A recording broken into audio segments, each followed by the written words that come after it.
जातरानी नदी के तीरे। वाह वाह वाह वाह। धीरे धीरे।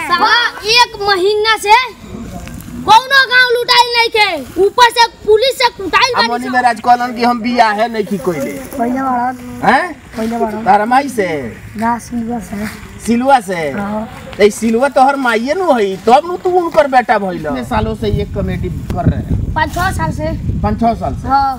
अच्छा देख रहे हैं कि बड़ा काफी वायरल चल रहा है ये भी बच्चा। क्या नाम है? नौरेज आलम।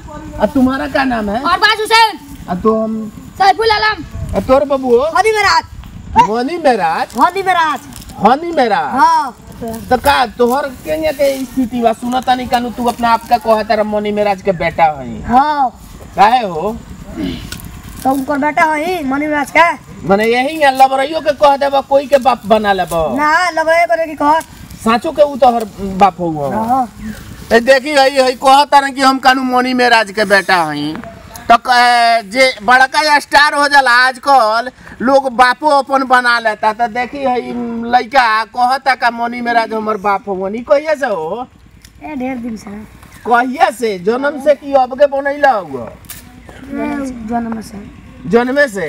आ चल लगन बात में फिर बात करम हम। एगो डायलॉग तनका सुनाओ लगन त बड़ा देखत नहीं तो डायलॉग सुनाओ तारा लगन। जातरानी नदी के तीरे। वाह वाह वाह वाह। धीरे धीरे। वाह वाह वाह वाह। आखी देखनी। वाह वाह। वार वाह वाह हगल रहे खिचार देनी। वार जी वाह। ई माने ई कॉमेडी हो? हां शायरी कॉमेडी है। शायरी कॉमेडी? हां। नहीं बहुत काफी वायरल चलता ई तोहर कॉमेडी। हां बहुत चल। साला एक महीना से कौनो गांव लुटाई नहीं के, ऊपर से पुलिस से कुटाई बानी सन। यही तरह चली, अगर यही तरह चली तो 10 दिन के नौबत में मूत पिए के नौबत आ जाई साहब।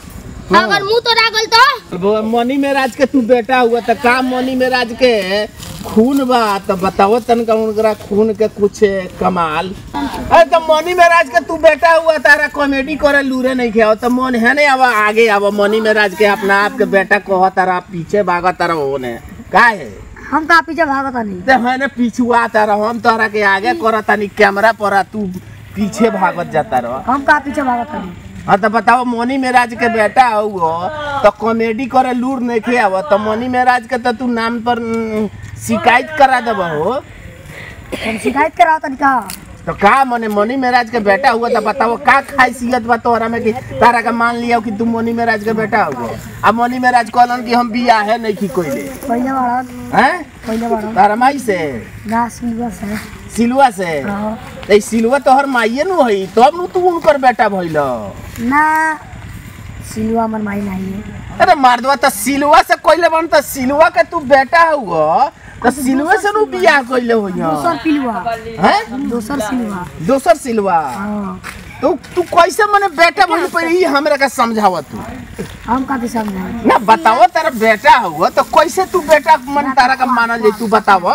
ए सपना में आवल न से। अच्छा इस सपना के कहानी बा तो ये हमरा लागल कि हकीकत में तू कहत ना वो हमर बापे हुन तब एक लेके हमरा पूछे के पर हकीकत में